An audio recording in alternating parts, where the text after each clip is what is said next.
We all know flash entertainment from huge mega concerts like Justin Timberlake and Christina Aguilera. But what does it mean for the Abu Dhabi economy as a whole? I'm Eddie Taylor, and on today's Inside AB, I'm joined by Jeremy Lawrence.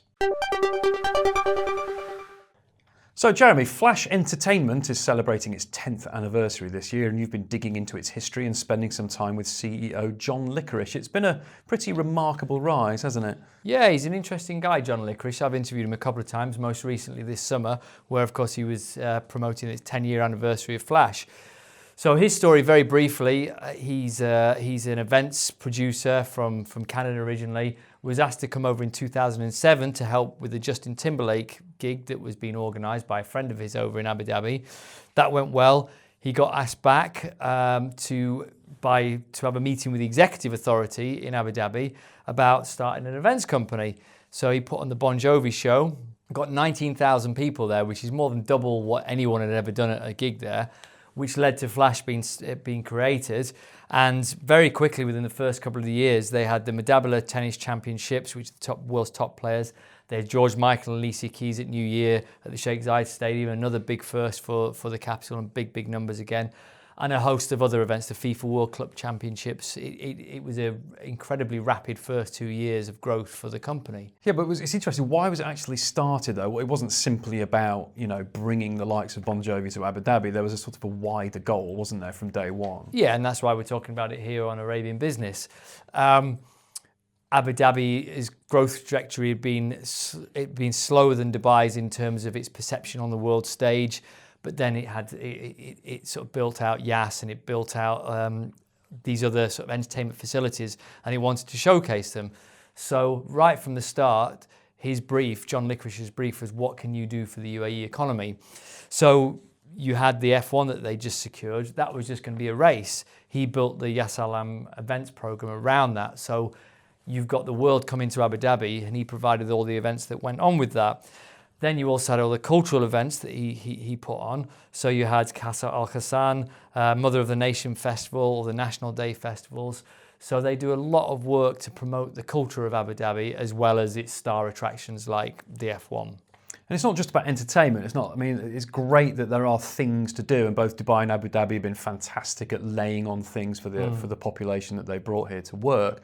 But this is really about stimulating economic activity, isn't it? It's a bit like the MICE sector of the economy, where if you host a big event, it's not just the tourists coming to watch it, it's the whole kind of environment, the ecosystem that comes with it, whether it's media, whether it's participants in a sporting event. It's really a strong catalyst, isn't it, for the economy? It is. He says, John Licorice, he was first shown the Yas site when it was just an empty, huge area of sand next to the racetrack. They built a venue there that can hold 20,000 people. They built an indoor 5,000 seater venue, and they're actually building an arena there, or they're going to run the arena that's being built. That's 20,000 just shy of indoor capacity. And with that, you get all the infrastructure that goes around it. So they've developed the F&B sector and all the food trucks and things that go along with it. All the sound and light companies, they didn't start them because they were asked not to tread on everybody else's toes, but to work and help develop the private sector. So they've organised 307 major events. I mean, these are big gigs, 2,600 event days. And what that's done is allowed all these businesses, these ancillary businesses around that to grow. So it's really, you see a food truck, and that's partly because of the gigs that they've put on. They allowed that to happen.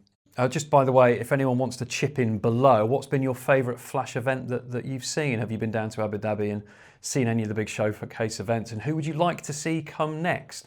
I actually saw Guns N' Roses there, not the full lineup, but the one with Axl Rose and his mates. And I've got to say, it was absolutely fantastic down there. They really do know how to put on a big showpiece event there. And I was at the Coldplay one at the Emirates Palace, where it was thunder and lightning and everyone got soaked with rain. But actually, John Licorice said that actually proved the credibility of the gig goers in this country, because international acts and their management thought that no one really cared here. But everyone stayed, got soaked through and cold and wet at that gig. And it really proved that people want this. So it was a good test case for the business. So we've got to ask a final question for you, because I know you're a big fan. When are you two coming? I know you asked him. I did ask him.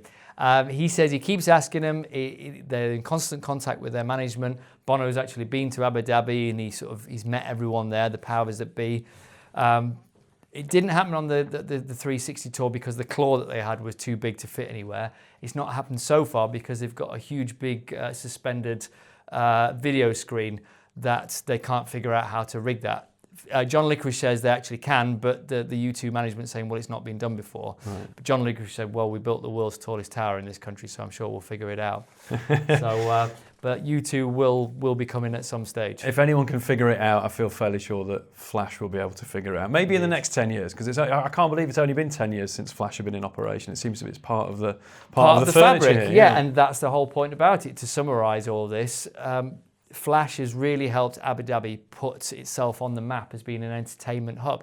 Brilliant. Thank you very much indeed, Jeremy, and thank you all for watching this issue of Inside AB. Please leave some comments below and join us every day at 10 a.m. for more Inside AB.